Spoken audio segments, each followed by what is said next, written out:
Mes amis, bonjour à tous. Je suis Nadège Filui et j'accompagne les personnes en quête de guérison à se libérer de leurs souffrances physiques, émotionnelles, pour renaître à la vie. Aujourd'hui, le thème de cette petite vidéo, c'est grâce à une personne que j'ai reçue en soins il y a environ 2 mois. Et cette personne m'a appelée de toute urgence puisqu'elle allait pratiquer une FIV. Et c'était la FIV de la dernière chance. Donc elle m'a appelée en super stress en me disant voilà, il faut absolument que ça réussisse. Il faut absolument que je tombe enceinte puisque j'ai 41 ans. J'ai passé toute ma vie à m'occuper de ma carrière professionnelle et aujourd'hui je veux un enfant. Voilà, donc elle est venue ici à mon cabinet de soins et nous avons donc parlé pendant un long moment ensemble sur ce fameux désir d'enfant. Alors en tant que femme, je peux le concevoir tout à fait. Mais il y a quand même des choses à savoir pour les personnes qui ont un problème de stérilité ou autre, puisque cette dame n'avait pas de problème de stérilité. Tout allait bien, que ce soit du côté de son mari ou de son côté. Tout était ok, mais bon, voilà, ça ne voulait pas. Donc nous avons parlé de cela. Moi, le message d'aujourd'hui, et c'est le message que je lui ai transmis, et beaucoup d'entre vous sont dans ce cas-là, pourquoi avoir un enfant?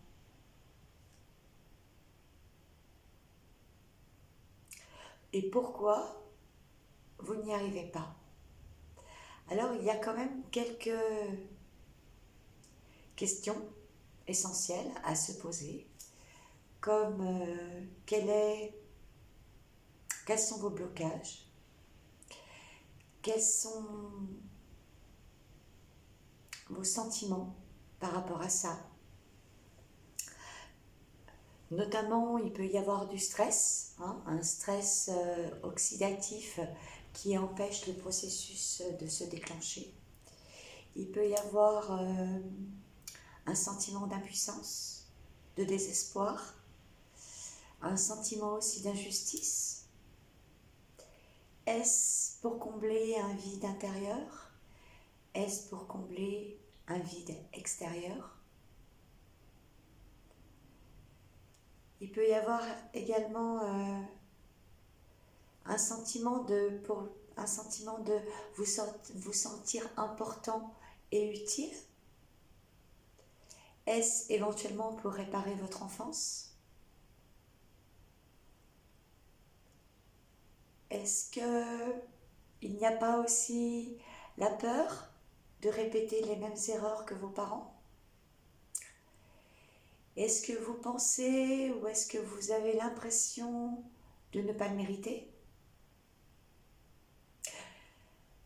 Est-ce que vous avez peur de ne pas pouvoir y arriver, voilà, de ne pas pouvoir arriver à élever cet enfant? Est-ce que c'est pour retenir votre partenaire? Ou avoir encore l'idée d'avoir un enfant mal formé ou un enfant handicapé ou bien qu'il meure par la suite. Ça, ce sont vraiment des peurs qui peuvent être inconscientes, mais que vous portez en vous. Est-ce aussi pour combler les besoins de la famille, pour combler les attentes aussi des parents qui ont hâte d'être grands-parents?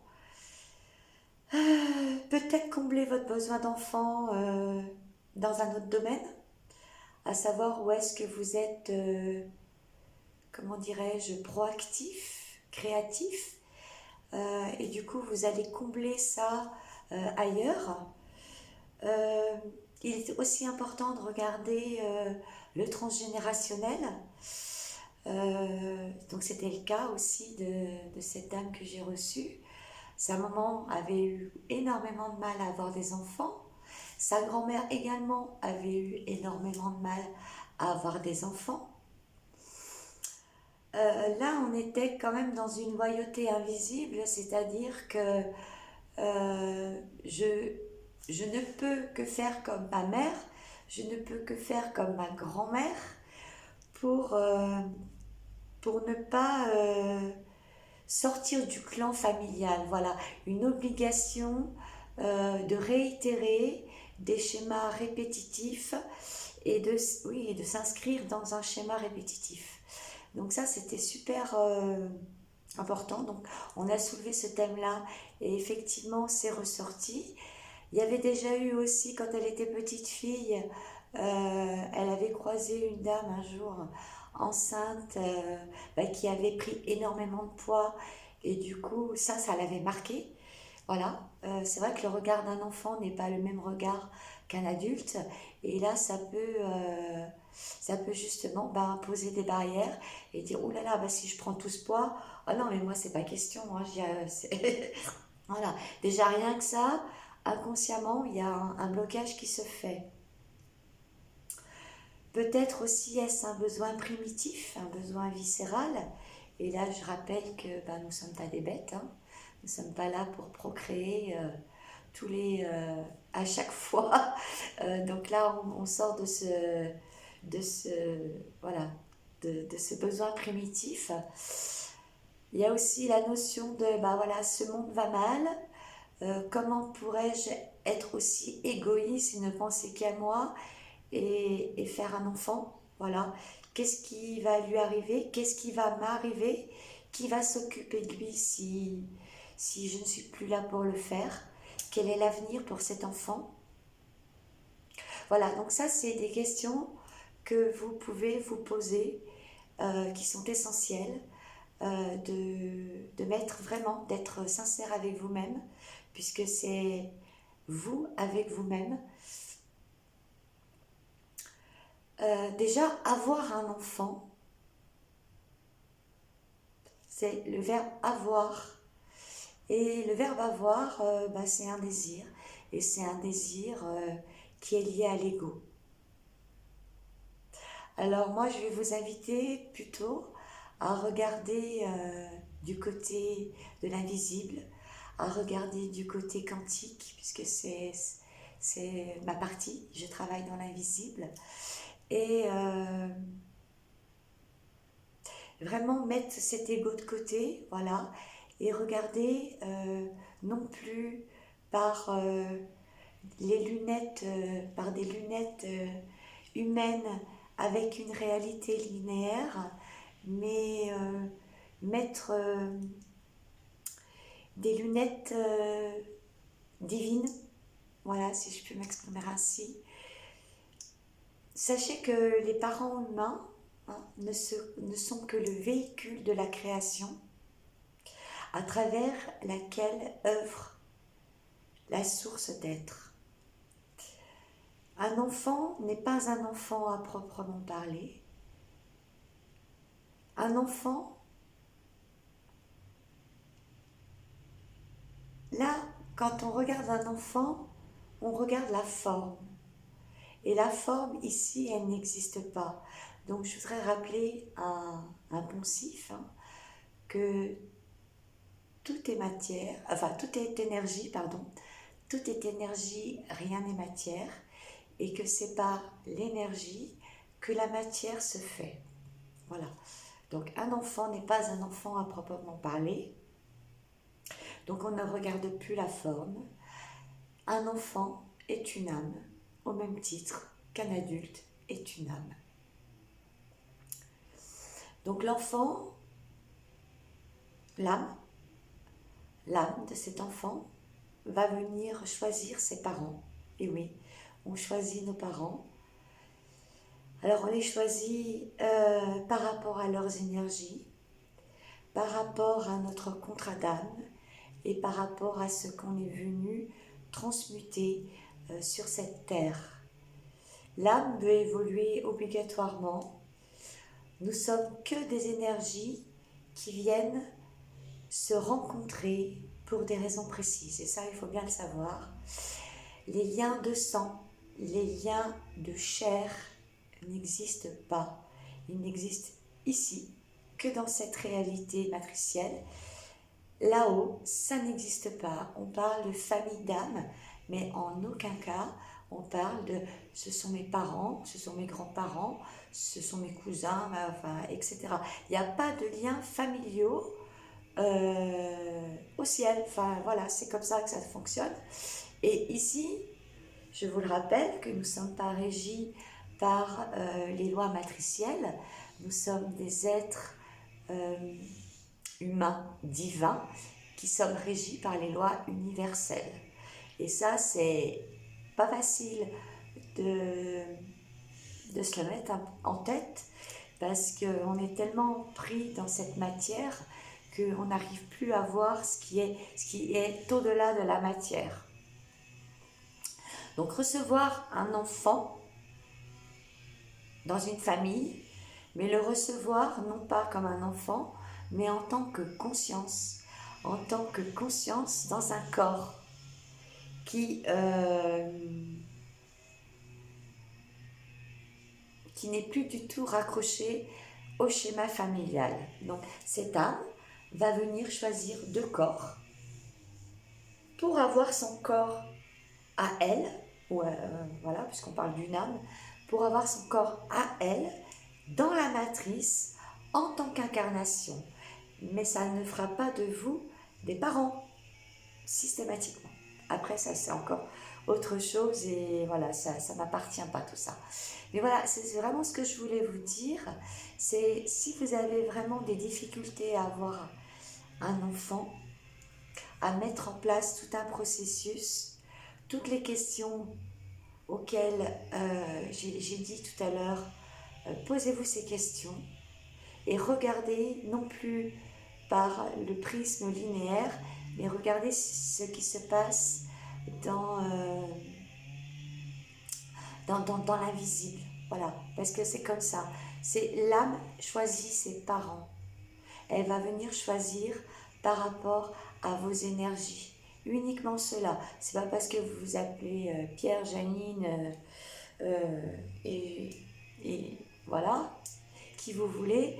Elle vous choisira uniquement par rapport à votre énergie et par rapport à son contrat d'âme et par rapport également aussi à ses blessures qu'elle est venue transmuter ici dans cette incarnation. Dans le cas qui m'a été présenté il y a 2 mois, c'était plutôt un problème transgénérationnel. Voilà.